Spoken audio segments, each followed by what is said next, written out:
What's going on, guys? Welcome along to another video. I'm at Branson's today taking out this Honda CMX500.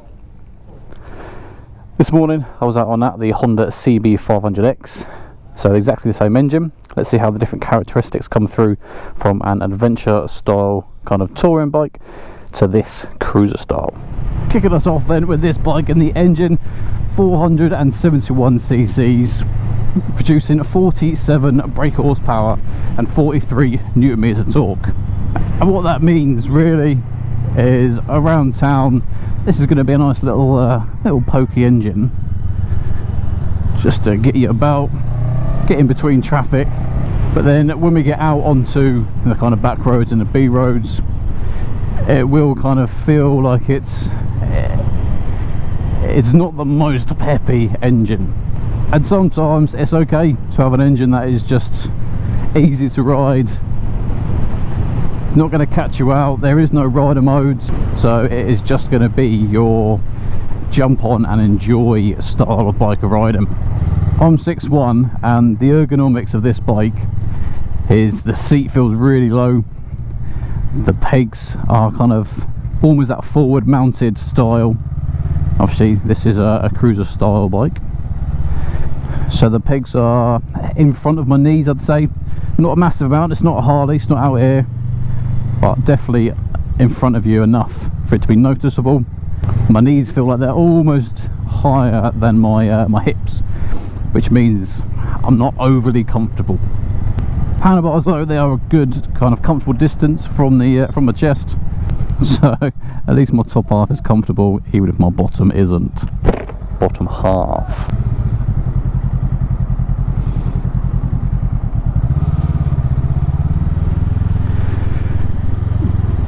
This bike feels really nice and light.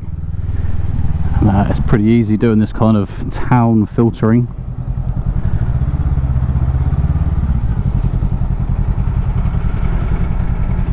With the pegs where they are, when I'm at a stationary and I just start to pull off, I'm having to kind of like lift my knees to get my feet onto the pegs.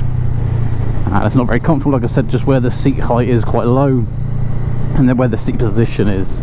Obviously with stats like this for the engine, this bike is A2 compliant, so it's nice to see. There's a kind of a wide range of styles and models of bikes that new riders can jump on. It's not just a case of they're only naked bikes for the new riders and then everything else is too big. As you can tell, I am on the red. This bike will come in 3 main different colours, which are the base colours. By that I mean this bike costs £6,300, and at that price range there are the 3 colours. You got red, black and grey. And then if you want to pay a little bit more, for £6,700, you've got like a pearl grey.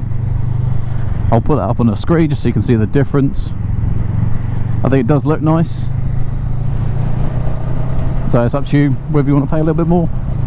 Moving on to the electronics on this bike then. Remember, this bike is under £6,500, which is cheap in today's market. So we've got LED headlights. It's keeping that kind of retro classic circle look, which I think looks really nice for this style bike. We have got this small LCD screen. It's inverted colours, so that means it's black background with the white colours.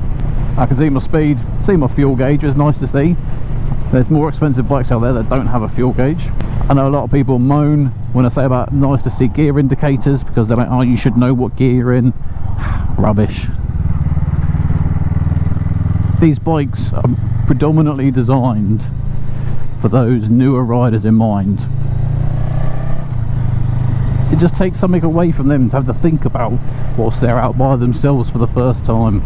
You got one little button on the left hand side, it just flicks through trip A, trip B, range, etc. Apart from that, nothing else can be touched or changed on it. Keeping with the kind of retro classic cruiser style looking for this bike is it does have a side mounted key down there. It's just little things that I like.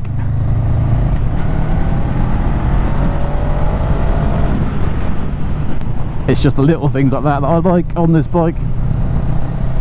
Keeping it old school, with a new school reliability.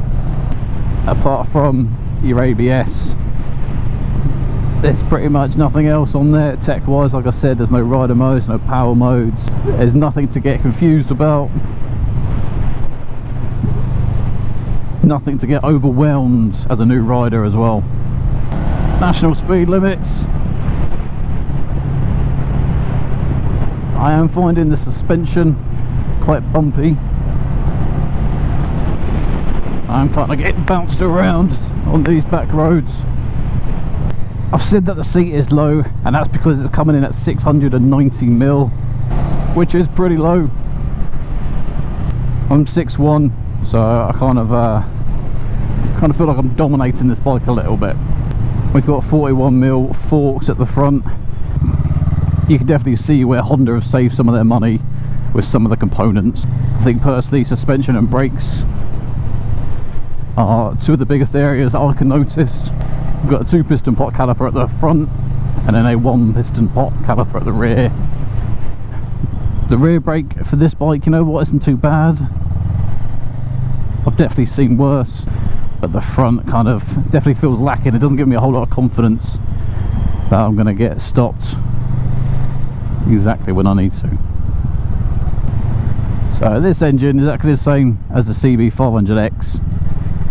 It's a little bit vibey when you are either in the lower gear and in the higher revs, or if you're in top gear, kind of B road, dual carriageway, motorway speeds. Just a little bit vibey through the handlebars and the pegs. But if you're looking for a bike that's cheap on the old pocket, great on the fuel range, easy to ride, you're just going to be taking it out on Sundays and have a little journeys around, tell you what, this bike will do it for you.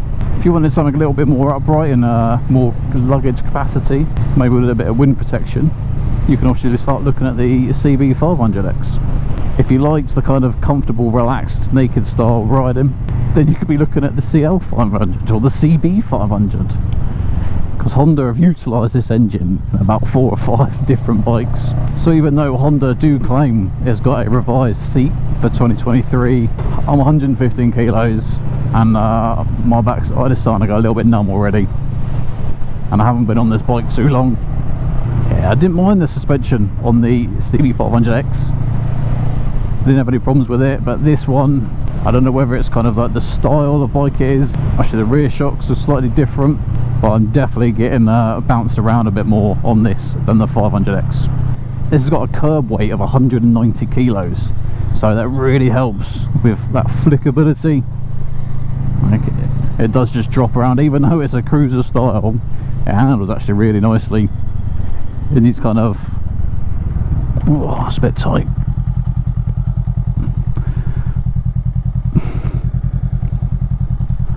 Oh, whilst waiting for that, say 6'1", and I can stand up straight off the bike.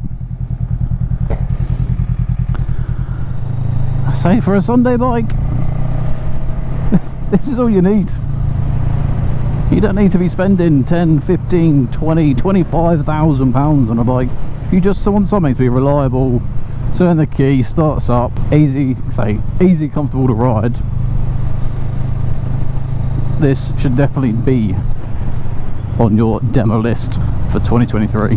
Yeah, it's not the most exciting engine, but sometimes you don't need exciting, you just need easy. I'm going to find somewhere to pull over, we'll have a little walk around, and I'll show you the styling of this bike. And these are the perks of riding a bike. Finding somewhere quiet like this, just to pull over, just to enjoy it. Sit back and have a look at your bike. Well, let's have a look at it.